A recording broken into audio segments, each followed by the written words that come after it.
Madridistas, comme vous le savez, demain on a un match important. Le Real Madrid affrontera Valencia en Liga. Et forcément, qui dit match du Real Madrid dit conférence de presse d'avant-match d'Álvaro Arbeloa. Conférence de presse que je vais vous résumer dans cette vidéo et qu'on va essayer d'analyser ensemble. Pour commencer, Arbeloa nous dit nous sommes très loin d'atteindre notre plafond. Mais moi j'ai une question pour lui, c'est quoi le plafond?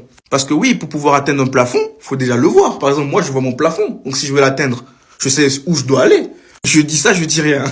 Ensuite, il nous dit, nous devons faire beaucoup de choses bien sur le terrain, pas seulement une. Les joueurs sont très motivés et prêts à concourir. Après, préparez-vous, vous commencez à avoir l'habitude, les belles paroles par-ci, par-là. Et on espère bien que les joueurs sont motivés parce que demain, si ça se passe mal, ils vont nous entendre. Franco Mastantuono a un potentiel incroyable, il travaille très dur, il est très talentueux, il est arrivé ici très jeune et nous nous attendons à ce qu'il continue à progresser. Je suis très content de lui. Là-dessus, je suis d'accord avec lui, il faut être patient avec ce genre de joueur. Il est arrivé, il a fêté ses 18 ans, je crois le lendemain ou quelques jours après son arrivée au Real Madrid. Je ne comprends pas pourquoi il y en a qui le traitent comme s'il avait déjà 5 ans d'ancienneté au club. Le club m'a-t-il parlé de certaines de mes décisions lors du match contre le Rayo Vallecano et de la possibilité de changer de décision? Non. Déjà, les journalistes, vous êtes cons ou quoi? Vous croyez vraiment qu'il allait vous répondre? Brahim Diaz est très talentueux, il peut jouer entre les lignes, il peut jouer sur les ailes, il est explosif, il crée des occasions, il peut résoudre beaucoup de problèmes pour nous. Bah oui, forcément. Là, t'es en train de saucer Brahim Diaz parce que tu sais logiquement que avec l'absence de Vinicius, Bellingham, il y a qui encore? Rodrigo qui n'est pas là, bah t'es obligé de compter sur lui un tout petit peu. Donc là, faudra saucer fort pour voir ce que ça donne demain. Mais sinon, oui, ce qu'il dit en soi sur Brahim Diaz n'est pas totalement faux. Mais le problème, c'est que ce genre de joueurs, ils ont besoin de liberté, pas qu'on les sauce. Et au Real Madrid, il n'aura pas ça. Attendez voir, là, il va faire 2 bons matchs, Bellingham revient, allez, c'est ciao. Donner 2 jours de repos aux joueurs. L'objectif est de s'organiser pour aborder la semaine au mieux et de préparer les joueurs.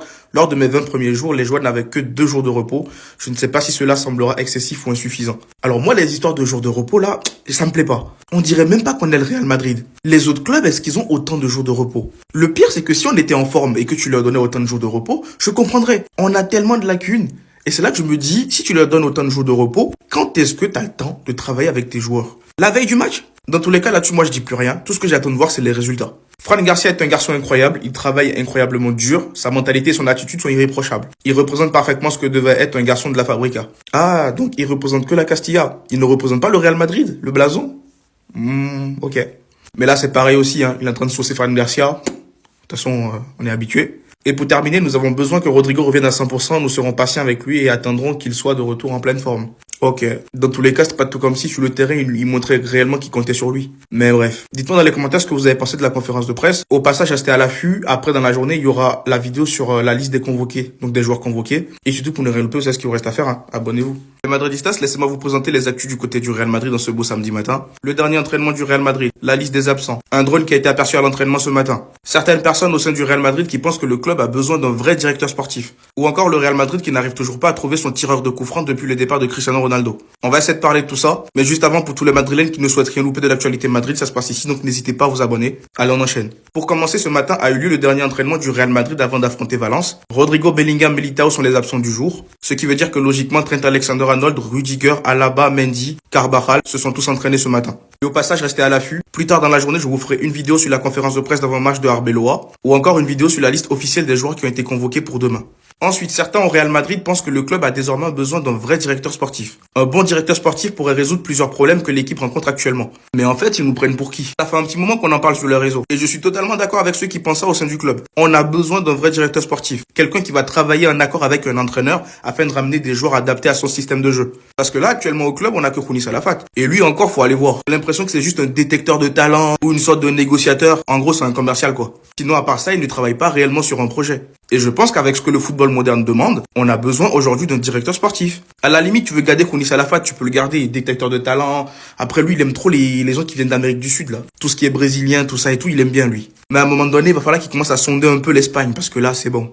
Et pour terminer, depuis le départ de Cristiano Ronaldo, les buts sur coup franc direct au Real Madrid ont baissé. On peut voir notamment du 2, 1, 1, 1, 3. Il y a eu des saisons, on a fait 0, 4, 1. Et surtout qu'à l'époque, le Real Madrid pouvait compter sur des joueurs comme Ronaldo, Bale, James Rodriguez, Ramos ou Ozil. Aujourd'hui, un vide de puissance persiste loin du niveau du portugais. C'est vrai que si on s'assoit 2 secondes, on peut se rendre compte que depuis Cristiano Ronaldo, en fait, on n'a plus de tireur de coups francs. Et comme ça a été dit à l'époque, t'avais plusieurs tireurs. T'avais du Bale qui pouvait te mettre des coups francs. T'avais du Ozil. On avait du James Rodriguez, qui lui n'était même pas titulaire indiscutable. Modric, il pouvait en mettre de temps en temps. Mais là, aujourd'hui, c'est le néant. Après, en soi, on a des joueurs aujourd'hui qui ont du potentiel dans cet exercice-là. Mais le problème, c'est que j'ai l'impression qu'ils ne le travaillent pas. Je pense notamment à Arda Güler, qui peut tirer les coups francs. Mastantuono, qui peut apprendre à tirer les coups francs. À la base, il a une belle patte gauche. Trent Alexander-Arnold, mais bon, il joue jamais pour le moment. Et même Rodrigo, à la base, il est pas mal dans ce truc-là. Mais bref, dites-moi ce que vous en pensez dans les commentaires. Et surtout, pour ne rien louper, vous savez ce qu'il vous reste à faire. Abonnez-vous.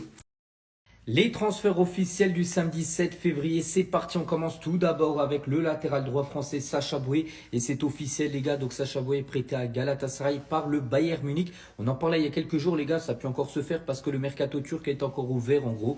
Donc vu qu'il jouait très peu du côté du Bayern, cherche une porte de sortie. Donc il fait son grand retour du côté du Gala. Il a déjà joué il y a quelques années. Il portera le numéro 93. C'est officiel également concernant Amir Murillo. On en parlait il y a quelques jours. Il est en froid total avec Roberto De Zerbi du côté de l'OM. Il avait même envoyé s'entraîner avec l'équipe B. Voilà, bon bref, c'est fini pour lui à Marseille, officiel. Amir Murillo rejoint le Beşiktaş pour 6 millions d'euros, bonus inclus. C'est officiel également concernant James Rodriguez, ancien joueur de Monaco, même du Real Madrid. Et bien officiel, James Rodriguez signe en MLS au Minnesota United. Donc à 34 ans, le milieu offensif colombien va découvrir le 12e championnat de sa carrière. Donc les gars, c'est vrai que sur ces dernières années, il a joué comme dans 7 pays différents et 4 continents différents en 6 ans. Il a joué par exemple en Angleterre, au Qatar, en Grèce, au Brésil, en Espagne, en Italie et maintenant aux États-Unis. Gros coup dur pour le Real Madrid avec Rodrigo. On apprend aujourd'hui, les gars, qu'il s'est de nouveau blessé. Ça, c'est pas du tout une bonne nouvelle. Surtout quand on sait la série de matchs là qui arrive pour le Real. Donc, il sera absent pendant 10 jours. Donc, en gros, sa blessure, les gars, donc s'il a reçu un diagnostic de tendinose à l'ischio de sa jambe droite. Bon, bref, c'est une blessure musculaire, les gars, donc absent pendant quasiment 2 semaines. Et du coup, il devrait manquer, bien sûr, les prochaines rencontres. Donc, Valence, donc le match de demain, forfait. Donc, la Real Sociedad, le match samedi prochain, forfait. Donc il devrait être de retour pour le match contre Osasuna le 21 février. À noter qu'il va déjà louper ces 2 matchs-là voilà, pour blessure, mais il loupera également les 2 matchs contre le Benfica pour suspension. Et du coup, concernant le match demain contre Valence, quelques absents quand même de poids. Donc Rodrigo n'est pas là, c'est officiel, forfait. Bellingham, forfait également. Vini Junior, suspendu. Et Militao, toujours absent. Donc en attaque, les gars, il y a quand même 3 profils offensifs qui ne seront pas là. On pense à Mbappé, bien sûr, qui sera aligné peut-être avec Gonzalo Garcia et Franco Mastantuono. Mais dans le sens inverse, les gars, plutôt une bonne nouvelle concernant Mendy, parce qu'on peut enfin dire il est de retour. Ferland Mendy est prêt, il est de retour et disponible. Il pourrait être bien sûr dans le groupe demain pour le match contre Valence.